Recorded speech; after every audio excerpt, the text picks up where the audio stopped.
Hi guys, आपका स्वागत है आपके अपने show MKJ talks for investment इन हिंदी में।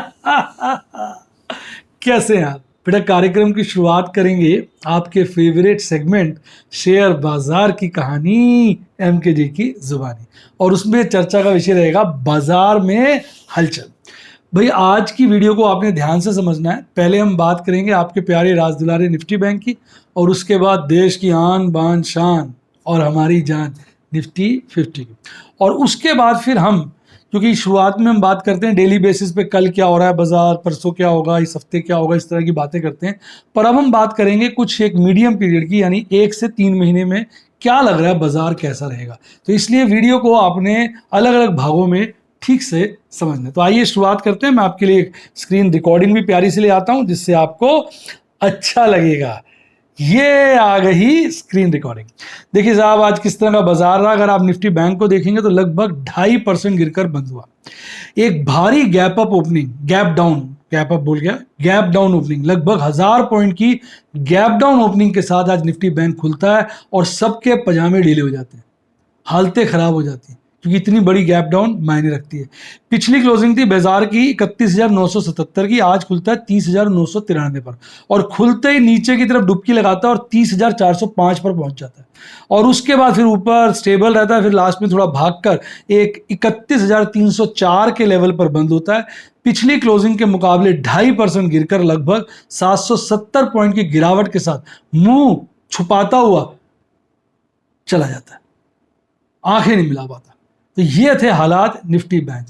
लोगों की बैंड बज गई, सबके स्टॉप लॉस ट्रिगर हो गए, क्योंकि इतनी भारी गैप डाउन ओपनिंग थी, लोग संभाल ही नहीं पाए। आज हाहाकार था बाजार में, और उसके बाद थोड़ा सा कहते हैं ना डेड कैट बाउंस कह लीजिए, थोड़ा सा बाउंसिंग आ गई इंट्राडे के अंदर ही। ऑल्दो आपको देखिएगा स्टूडेंट्स MKJ स्टूडेंट टॉक्स में मैंने इसके चलते प्रॉफिट बुकिंग भी कर ली। अब अगर हम बात करें निफ्टी बैंक के चार्ट की, तो आप देखेंगे जो कैंडल है आज की पिछली कैंडल के ऑलमोस्ट पैरेलल है, पर उसकी विक जो आप देखिए थोड़ी ऊपर तक बनी है। देख रहे हैं विक आप? ये विक थोड़ी ऊपर तक बनी है, जिसके चलते ऑलमोस्ट जो गैप एक रह गया था वो फिल सा होता हुआ नजर आ रहा है। देखिए ये है ना, ऑलमोस्ट, यानी अभी हल्का सा गैप रह गया। अदरवाइज आज की कैंडल ने ये गैप फिल कर देना था, ये इसमें एक अच्छी बात थी। बाकी कैंडल में कोई अच्छी बात नहीं है। ऑल्दो कैंडल को ऐसा देखोगे तो आपको लगेगा बाजार लगभग ऊपर की तरफ बढ़ रहा है, और ये 50 डेज EMA से बहुत नीचे है बाजार। ये जो ऊपर पिंक कलर की लाइन देख रहे हैं 50 डेज EMA की लाइन है। तो ओवरऑल निफ्टी बैंक में बड़ी भयंकर कमजोरी नजर आ रही है। ऑल्दो अगर आप आज का MACD चार्ट देखेंगे तो उसमें भी रिवर्सल नजर आ रहा है। 3 दिन से लगातार हरा हिस्टोग्राम बन रहा था, यानी जो बेरिश क्रॉसओवर है वो कमजोर पड़ रहा था। आज बना है लाल हिस्टोग्राम, यानी बेरिश क्रॉसओवर आज बढ़ गया। RSI की बात करें तो बहुत ही खतरनाक सिचुएशन पे RSI है, 40 से बहुत नीचे आ गया साहब, 36.83 हो गया। ये अच्छे संकेत नहीं। अब जिस तरह से नीचे आ गया तो एक बार लग रहा है ये 30 का लेवल भी काटेगा, ऐसे टेक्निकल एनालिस्ट का मानना है।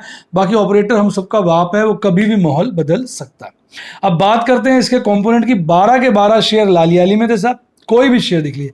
सबसे ज्यादा गिरावट HDFC बैंक में थी, 1% से ज्यादा की। सॉरी, आज सबसे कम गिरावट बोलूंगा ना, टॉप का शेयर है। सबसे कम गिरावट HDFC बैंक में थी, लगभग 1% की, एक उससे थोड़ी ज्यादा। और सबसे ज्यादा गिरावट आपको देखने को मिली RBL में, लगभग 6.5% की, और इंट्राडे बेसिस पे तो और ज्यादा भारी गिरावट थी। तो इसके चलते अगर आप देखेंगे निफ्टी बैंक जो है तब बर्बाद और तबाह हुआ पड़ा है। आइए अब बात करते हैं, कहते हैं देश की आन बान शान और हमारी जान, निफ्टी 50 की। देखिए निफ्टी 50 आ गए। तो जिस तरह का चार्ट निफ्टी बैंक का था, बिल्कुल वैसा ही चार्ट डेली बेसिस के हिसाब से निफ्टी 50 का बना। हालांकि इसमें गिरावट उसके मुकाबले कम थी, लगभग 0.25% गिरकर निफ्टी बैंक, निफ्टी 50 नजरें छुपाता हुआ आपको टाटा बाय बाय कर जाता है। पिछली क्लोजिंग थी इसकी 14,617 की, एक भारी गैप डाउन ओपनिंग करता है 14,306 पर, खुलते ही थोड़ी देर में आज का बॉटम बना लेता है 14,191 का। जब ये 14,200 के नीचे आ जाता है ना, लोगों के बैंड बज गए थे। लोगों को लग रहा था अभी 14,000 आया, अभी 14,000 है, पर ऐसा होता नहीं है। फिर उसके बाद एक रिकवरी लेता है, फिर थोड़ा गिरता है, रेंज में रहता है, फिर रिकवरी लेता है, और चलते चलते पीक बना लेता है 14,382 की, और क्लोज होता है और थोड़ा सा गिरकर 14,359 पर, यानी लगभग 0.2% गिरकर 260 पॉइंट की गिरावट के साथ ऐसे मुंह छिपाता हुआ निकल जाता है। अब बात करें इसके MACD इसके कैंडलस्टिक चार्ट की, तो आज की कैंडल बड़ी खराब है।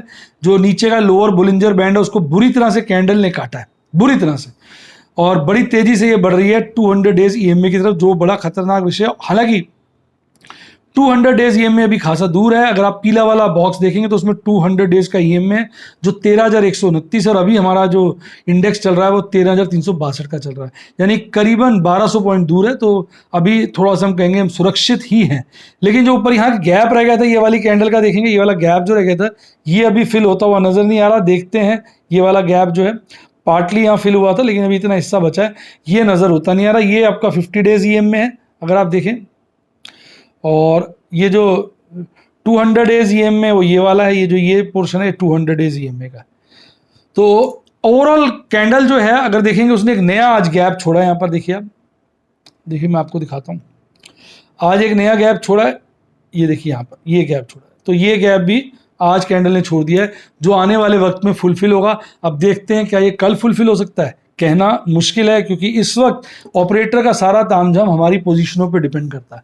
अगर आज लोगों ने दबा के शॉर्ट किए तो कल बाजार भाग जाएगा, और अगर अभी भी लोगों ने शॉर्ट नहीं करी, लॉन्ग पोजीशन ही बनाई है, तो कल बाजार और भयंकर रूप से गिरेगा, मैं आपको बता दूं। अगर आप आ जाएंगे MACD चार्ट पर, तो वहां पर भी सिचुएशन अच्छी नहीं है, बेरिश क्रॉसओवर बड़ा है। सबूत है आज का हिस्टोग्राम लाल है और कल से खासा बड़ा है। पिछले 2 दिनों से लगातार हरे हिस्टोग्राम बन रहे थे, पर आज लाल बन गया, जिसके चलते बेयरिश क्रॉसओवर का गैप बढ़ गया है। यानी MACD चार्ट पर खासी कमजोरी के चिन्ह नजर आ रहे हैं। RSI भी खराब है, वो गिर के आज 42.5 के आसपास आ गया। RSI की स्थिति उतनी खराब नहीं है जितनी निफ्टी बैंक की है। तो ऐसा हो सकता है आने वाले वक्त में कि निफ्टी बैंक खासा नीचे चला जाए और निफ्टी 50 ऊपर चलता रहे, जैसा अमेरिका में डाउ जोन्स और नैस्डैक में चलता रहता है। तो ये है आज की पोजीशन। अब टॉप के शेयर की बात करते हैं, तो आज 5 ही शेयर थे जो हरियाली में थे। सबसे ज्यादा तेजी आपको डॉक्टर रेड्डीज लैब में देखने को मिली, लगभग 1.5% की, और जो तेज शेयर थे हरियाली वाले 5 शेयर थे, रेड्डीज लैब, ब्रिटानिया, सिप्ला, विप्रो और इन्फोसिस। और गिरावट वाले शेयर ढेर थे, ढेरों शेयर थे जिनमें 3% से ज्यादा की गिरावट थी। मैं पूरी लिस्ट लाया नहीं हूं, मैं 5 शेयरों की लिस्ट लाया हूं, और इनमें 2 शेयर ऐसे हैं जिसमें 4% से भी ज्यादा की गिरावट थी, और वो है अदानी पोर्ट और पावर ग्रिड कॉर्पोरेशन, और followed by ONGC, hero motor Corp and Bajaj Finserv. अब बात कर लेते हैं वीकली चार्ट पे, जो मैं आपसे बात कर रहा था। देखिए वीकली चार्ट पर बड़े भयंकर, बड़े खतरनाक चिन्ह नजर आ रहे हैं। अगर आप देखें, मैं आपको समझाता हूं। वीकली चार्ट पर ये देखिए, जो टॉप हो रहा है ना, वैसे देखिए टॉप्स को मैं जोड़ रहा हूं, देखो टॉप यानी लोअर टॉप बन रहा है, और बॉटम भी देखो लगातार लोअर बन रहा है, देख रहे हैं। ये मैं आपको एक खास बात बताना चाह रहा था। देखिए आप, है ना चिंताजनक विषय? आपका क्या विचार है कमेंट में लिखिए। जिस तरह से अगर आप देखेंगे कई हफ्तों से, ये हफ्ते बन जाते 3, 3, 6, 3, 9, लगभग 11 हफ्तों से, 10-11 हफ्तों से देख रहे हैं हम, लोअर टॉप और लोअर बॉटम बन रहे हैं। ऑल्दो जिगजैग थ्योरी चल रही है, देखिए जिगजैग थ्योरी चल रही है, देखिए आप जिगजैग थ्योरी है, पर आप जिगजैग देखेंगे नीचे की तरफ बन रहा है। तो ये वीकली चार्ट पर मैंने ऑब्जर्व किया, निफ्टी 50 के हालात अच्छे नहीं हैं, जिसके चलते आने वाले वक्त में आप निफ्टी 50 में जिगजैग देखेंगे, पर उसका बायस डाउनवर्ड होगा। अगर वीकली चार्ट को माने, देखिए मेरा अपना ओपिनियन नहीं है, चार्ट पे जो दिख रहा है वो बता रहा हूं, उसकी माने तो बाजार जो मेजर करेक्शन की तरफ बढ़ रहा है। बाकी ऑपरेटर भी वीकली चार्ट देखता है। अगर सारे लोग वीकली चार्ट पे भरोसा करेंगे तो ऑपरेटर सिचुएशन बदल देगा, वो एकदम ऊपर खींच देगा। लेकिन अगर वीकली चार्ट को हम सही माने, जो वीकली चार्ट कह रहा है वो कह रहा है बाजार मेजर करेक्शन की तरफ बढ़ रहा है। यानी जो बाजार ने पीक बनाया था 15,350 का, वहां से 2 से 3,000 पॉइंट के बीच की गिरावट देखने को मिल सकती है। यानी अगर मैं मोटा मोटा 2,000 घटा दूं, 15,000 कितने में से 350 के आसपास का था टॉप, तो यानी बाजार कहीं भी 13,250 के लपेटे में आ सकता है, 350 के लपेटे में आ सकता है। यानी 13,000 13,500 के बीच में बाजार के आने की संभावना है। ऐसा MK जैन नहीं कह रहे, ऐसा निफ्टी 50 का वीकली चार्ट कह रहे हैं। ये बात को आप समझ लीजिए, मेरा उद्देश्य होता है आपकी नॉलेज बढ़ाना। अब बात कर लीजिए MACD चार्ट पर, तो देखिए लगातार आज कौन सा हफ्ता है, आज लगातार लाल हिस्टोग्राम तो देखेंगे लगभग 11 हफ्तों से बन रहा है, और लगातार जो नेगेटिव साइड पे यानी बेरिश क्रॉसओवर बन चुका है, उसको भी बने हुए लगभग लगातार 5 हफ्ते हो गए, और रोज आपका बेरिश क्रॉसओवर जो है वो बढ़ रहा है, चौड़ा हो रहा है, तभी हर रोज हरा लाल हिस्टोग्राम बन रहा है जो पिछले हिस्टोग्राम से बड़ा है। आरएसआई देखिए, इसमें भी बड़ी खासी दिक्कत है। पीछे आपने देखेंगे आरएसआई 80 के लेवल पे टच कर दिया था, वहां से इसने नीचे का रुख लिया है और 55.98 के आसपास आ गया। टेक्निकल एनालिस्ट की माने, जो दिग्गज टेक्निकल एनालिस्ट है, मेरी बातचीत चल रही थी, वो कह रहे थे कि बाजार इसमें नीचे की तरफ जा सकता है, 20 का आरएसआई बनाएगा, 30 का बनाएगा, ये कहना मुश्किल है, पर कमजोरी जरूर दिखा रहा है। 40 के आरएसआई को टच कर सकता है, बाकी अल्लाह जाने क्या होगा आगे। तो भैया जैसे इश्क में कुछ पता नहीं चलता, ऐसे ही आपके शेयर बाजार में भी कुछ पता नहीं चलता, ये सिर्फ भगवान ही जानते हैं आगे क्या होगा।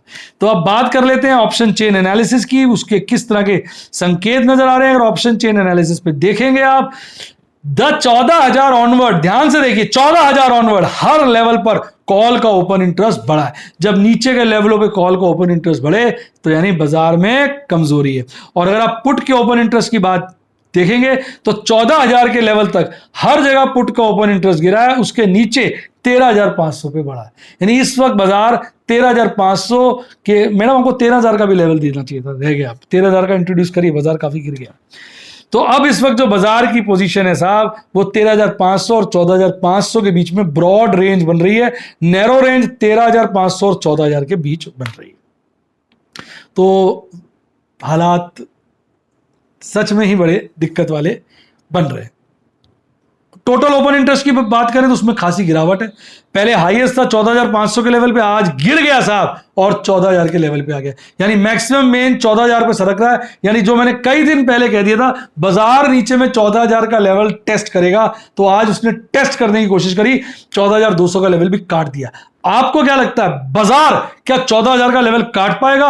अपना व्यक्तिगत अनुभव, अपनी फीलिंग, अपनी इच्छा, अच्छा तो नहीं कहनी चाहिए, फीलिंग आप कमेंट बॉक्स में जरूर दीजिए। आइए अब बात कर लेते हैं किसकी, आपके प्यारे राजलर एफआईज डीआईज की। तो साहब एफआईज ने गदर किया हुआ, गदर।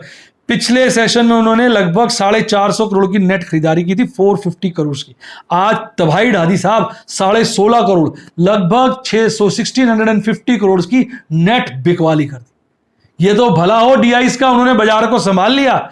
उन्होंने पिछली खरीदारी भी अच्छी की थी, लगभग 650 650 करोड़ की, और आज 2350 करोड़ की बड़ी खरीदारी, 2350 की बड़ी खरीदारी करी, जिसके चलते आज भी नेट खरीदारी आई, पीछे भी नेट खरीदारी आई थी। पीछे नेट खरीदारी आई थी लगभग 1100 करोड़ की पिछले सेशन की, और आज की 721 करोड़ 721 करोड़ की नेट खरीदारी आई, और सारा श्रेय जाता है डीआईस को। लेकिन मजे की बात, इतनी बड़ी नेट खरीदारी के बाद भी बाजार के कपड़े फट गए। बाजार के साथ साथ हमारे जैसे छोटे रिटेल निवेशकों के भी कपड़े फटे हैं। आप में से किस किस के कपड़े फटे हैं आप नीचे कमेंट में बताइए, और किसके बचे हुए हैं वो भी कमेंट में बताइए। मजा आ रहा है वीडियो का तो लाइक का बटन दबाइए, ये आपकी जिम्मेवारी है। आइए बात करते हैं आपके फेवरेट सेगमेंट एमकेजे स्टूडेंट टॉक्स की, जिसमें मैं आपको डेली का पीएनएल दे देता हूं। भाई बच्चे सोच रहे हैं आज सर ने कुछ नहीं कमाया, सही से बताओ, यही लग रहा है ना? कमेंट में दो आज सर ने कुछ नहीं कमाया। लेकिन बेटा प्रभु का आशीर्वाद है, प्रभु की आज्ञा है और आपकी शुभकामनाएं हैं, वो बहुत काम आती है, जिसके चलते आज भी लाइव डेमोन्स्ट्रेशन 40,000 से ऊपर के प्रॉफिट बुकिंग के दिए। हालांकि आज ट्रेड मैंने ज़्यादा नहीं किए थे, शांति बनाए रखी, क्योंकि मैं अपनी पोजीशन को स्ट्रॉन्ग कर रहा था। कहीं ना कहीं दिल में ये आता है कि बाजार गिरा तो अच्छे रेटों पे कुछ तो माल उठाएं। तो भैया आज जो पोजीशन थी, मैंने प्लैटिनम और रूबी के केवल 2 ट्रेड किए, उन्हीं की प्रॉफिट बुकिंग करके मैंने लगभग 20,520 का प्रॉफिट कमाया एक्सक्लूसिव उनका, और उनका ओपल का और प्लैटिनम का टोटल प्रॉफिट जो है 40,000 से ऊपर का था। एमरेल्ड और सफायर के 5 ट्रेड किए, उनकी प्रॉफिट बुकिंग के लाइव डेमोन्स्ट्रेशन लगभग 20,000 के थे। ओपल का एक्सक्लूसिव नहीं था, टोटल प्रॉफिट तो ओपल का भी आज, ओपल और बैरिल का भी आज 40,000 का था, एक्सक्लूसिव प्रॉफिट उनका कोई नहीं था। अब मैंने किन ट्रेड्स में कमाया, मैंने विप्रो के 100 शेयर बेचे और इसमें लगभग मैंने 17,000 रुपए कमाए। देख रहे हैं आप, ये 304 रुपए के खरीदे थे और मैंने 475 के बेच दिए। और टाटा मोटर्स की एक प्यारी पुट जो पीछे की थी हफ्ता पहले, आज उसको स्क्वायर ऑफ किया और उसमें एक ही पुट में 20,520 का प्रॉफिट हुआ। यही तो मैं आपसे कहता हूं ये जो जमाना चल रहा है ना, ये चल रहा है किसका? ये चल रहा है ऑप्शन का टाइम है। आपको अगर ऑप्शन की नॉलेज लेनी हो तो फटाफट मेरे यूट्यूब के स्टूडेंट बने, जिसकी डिटेल बाद में दूंगा। इसके बाद मैंने आज 2 इंट्राडे करे, एक बैंक बीज में किया, इसमें 1350 कमाए, दूसरा इंडसइंड बैंक में किया, इसमें 1150 कमाए। यानी इंट्राडे दोनों जोड़ लिए जाए तो 2500 रुपए की मुनाफा बुकिंग वहां भी करी। तो थोड़े ट्रेड थे, यही आज की बात थी। अगर आपको मजा आया हो और आप भी मेरे स्टूडेंट बनके इन लाइव ट्रेड्स को देखना चाहें तो ज्वाइन के का बटन आ रहा है सब्सक्राइब के साथ, ठोक दो, सारे यूट्यूब के स्टूडेंट प्लान आ जाएंगे। जो ऑप्शंस हैं वो किसके अंदर हैं? प्लैटिनम और ओपल। और यही चीज़ व्हाट्सएप पे सीखना चाहें, व्हाट्सएप पे वीडियोस लेना चाहें तो उसके लिए फ़ोन नंबर है 7011 323 077, डिस्क्रिप्शन बॉक्स में भी दिया है। इंग्लिश में कहूँगा तो 7011 323 077। अच्छी किताबें पढ़नी हो, लिंक डिस्क्रिप्शन बॉक्स में। और एक बढ़िया डीमैट अकाउंट खुलवाइए, लिंक डिस्क्रिप्शन बॉक्स में, उसी से खुलवाइए। प्रभु ने चाहा नोट ही नोट छपेंगे। और ये आ गया आपका अपना प्यारा टेलीग्राम चैनल, जिसने इसको ज्वाइन किया उसकी झिंगा लाला झिंगा। सुबह सुबह बाजार, सुबह सुबह यहाँ पूरा आ जाता है। सुबह ही आइडिया लगा लेते हैं कि बाजार में क्या होगा और मूड बना लेते हैं प्रॉफिट बुकिंग का। इसी के साथ साथ bye, God bless you, happy investing, और आप स्टॉक मार्केट के बेताज बादशाह बने।